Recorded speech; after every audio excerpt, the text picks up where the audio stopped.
All right, let's stay with this particular conversation now and we speak to Joe De Beer, who's the Stats SA's Economic Statistics DDG. Good evening to you and thank you so much, Mr. De Beer, for your time. Let's just talk about, some of the reactions so far since, of course, the news came. This increase is good news for some after, a contraction in the first quarter, but others are saying that, things still look like they're uncertain and the growth is still weak somewhat. Let's talk about that. Yeah, good evening to yourself and the viewers.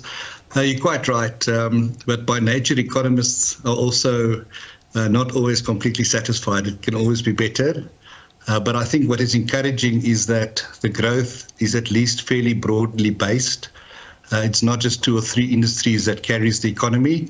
And as you have said, we've noticed that nearly 3/4 of the economy at least is contributing positively to the economic growth. And of course, you talk about economists, and as you say, they always say things can get better, and that's the truth. But I'd like us to talk about some of the divisions that made the largest positive contributions. Yeah, so leading from the front, we had the finance and business services sector. It contributed 0.3 points to the overall 0.4, and we also had very small contributions by the rest. And here I include the different trades, wholesale, retail. We can look at a small sector like electricity, gas and water contributed. But on the negative side, mining had a tough quarter. Transport didn't do well. And then agriculture struggled the most out of all these industries that we've measured. And looking at agriculture, what would you say were some of the factors that led to, this struggle for it in this quarter? Primarily on the field crops, there were still some lagging effects of drought conditions we had during the summer period, which delayed some of the planting season. And then on the terms of the live animals, there's still a little bit of residual lag that we see in the poultry sector from the avian flu we had previously, and the foot and mouth disease also impacted negatively on the value that they could add. And would you say, we saw at some point manufacturing, was struggling somewhat. Would you say that the fact that we haven't had load shedding for a while now was a much needed boost as well? I think it definitely contributed. The electricity sector itself showed very good growth. It didn't contribute much directly to economic growth because of the small size, but I think it has very much a ripple effect on the rest of the economy. So if you know that there is going to be reliable, sustainable electricity available, then manufacturers and different traders or business services can plan accordingly. And I think we've seen fairly decent results in those sectors as they start adjusting to maybe an environment where load shedding is not something that is in the forefront of everybody's mind.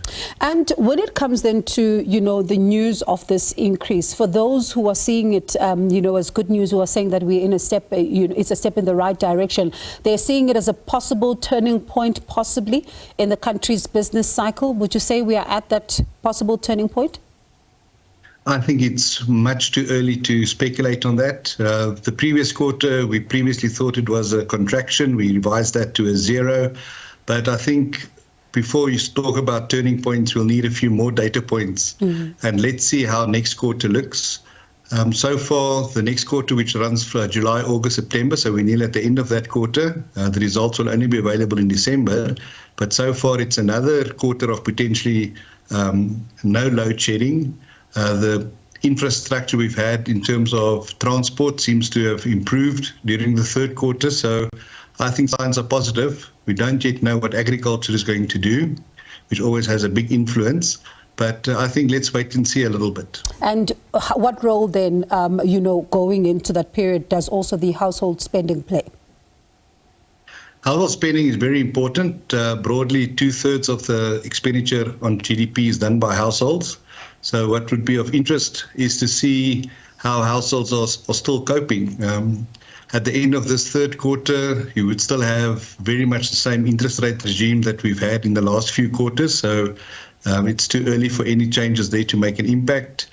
I see there's quite a bit of speculation on the impact that pension withdrawals might have, the two-pot system.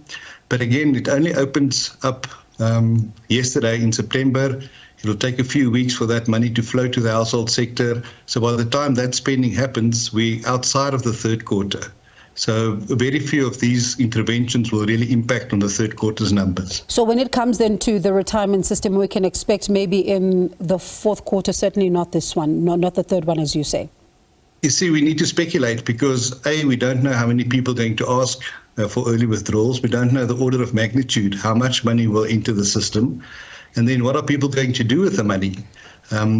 If a household would withdraw and get, let's say, 10,000 Rand, if they use that for an overseas vacation, or whether they use that to settle credit card debt or to make renovations to the home, those different decisions will have different impacts on the economy. And we will have to wait and see what really happens once the numbers start coming out. We certainly are hoping that, as you say, yes, it's still too early to tell, but certainly a lot of South Africans hoping that we're beginning to turn the corner. But thank you so much for your time this afternoon and just taking us through some of what this data means. That is Joe de Beer, the SA's Economic Statistics DDG.